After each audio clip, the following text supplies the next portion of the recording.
Shalom à tous, on continue. On est sur le Siman Kouf Mem Gimel, 143e chapitre. Quand il y a une erreur dans le Sefer Torah, et on est dans la Lacha Yud Dalet 14. Sefer Torah des Matsubo Teva, Uot Chasera, oulala. Un Sefer Torah, il manque une lettre. Ou alors, Miuter est une lettre en trop. Motiv, il faut sortir un autre Sefer Torah. El Mevachi, on ne peut plus faire. On ne peut pas faire de bracha sur un Sefer Torah qui manque une lettre. Im nimtsaout dibukim, s'il y a de la fois de la colle, ça peut arriver, très fréquent. Ou pirodim beshakriat Torah, ou des deux lettres qui sont collées. Shabbat Yom Tov, ou lundi, jeudi, minagenu, on a l'habitude de sortir un autre Sefer Torah, l'ashlim.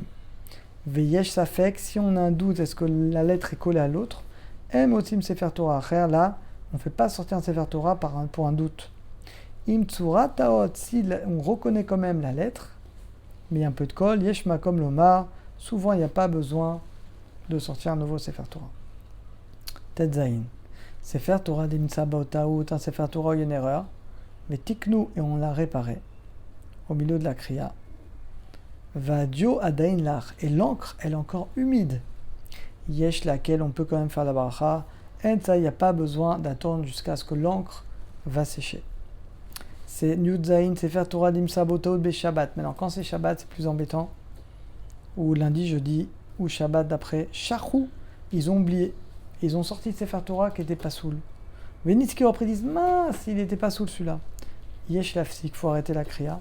Leotzi et de sortir un autre Sefer Torah. Et l'ikrom et makom et de lire à l'endroit où on s'arrêtait. Aval et natrilar zoral kol la kriya. Mais encore une fois, il n'y a pas besoin de tout relire depuis le début. Mais on lira là où on s'en souvient. C'est toujours pareil. Yutret, Sefer Torah dimsabot taout echat. Un Sefer Torah, il y a une erreur. Ou deux erreurs. Muta likro bo lacha tikun. On peut relire après la réparation avec bracha. Rakinimsa, par contre, s'il y a trois erreurs dans Sefer Torah, alors là, c'est-à-dire qu'il y a sûrement beaucoup d'autres erreurs. Ben, sur l'écro et là, on n'a pas le droit de lire dans le Sefer Torah tant qu'un sophère compétent n'a pas tout vérifié du début à la fin. Kol et Betoutsa, on parle vraiment d'une vraie erreur. Aval, mais si c'est que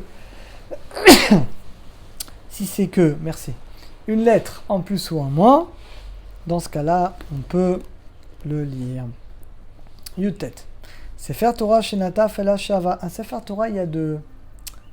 Comment on va traduire Shava? Aidez-moi. Shava, c'est de la cire. De la cire qui est tombée sur une lettre.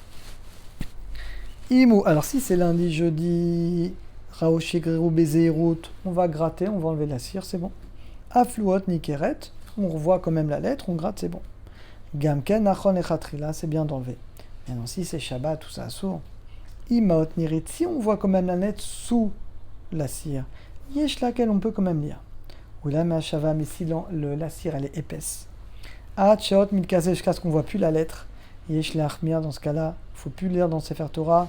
Mais Tzerchloti, mais il faut sortir un autre Sefer Torah. Et Kaf, la dernière pour aujourd'hui. Sefer Torah Nirta Vaklaf.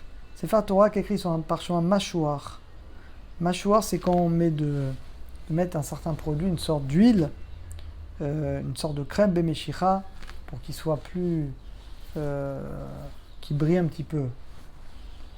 Caché, et c'est plus facile pour se faire d'écrire. Alors bien que normalement il ne faut pas le faire. Caché, l'ikro, on peut quand même lire dans Sefer Torah. Et là, les chatrila, mais a priori avant, yesh lavir et amishra, mitalit, les kanach et tev, mais a priori il faut l'enlever. Chez l'oti ameshira va pour pas que ce soit trop épais. Ar imlo asaken emzo meakev, sinon c'est pas grave. Mikol makom bekria parasha zachor. Par contre pour la parasha zachor qui est doraita ou paradouma, tov et nachon est bien d'être des lolikro, de ne pas lire dans Sefer Torah qui est mâchoire, qui est enduit quand on peut. Et la ekroub et Sefer Torah, on lira dans un Sefer Torah qui est meudar et donc qui n'est pas enduit, shinirtav qui sera écrit sur un parchemin qui n'est pas enduit du tout. Voilà, on a fini pour aujourd'hui. À très bientôt.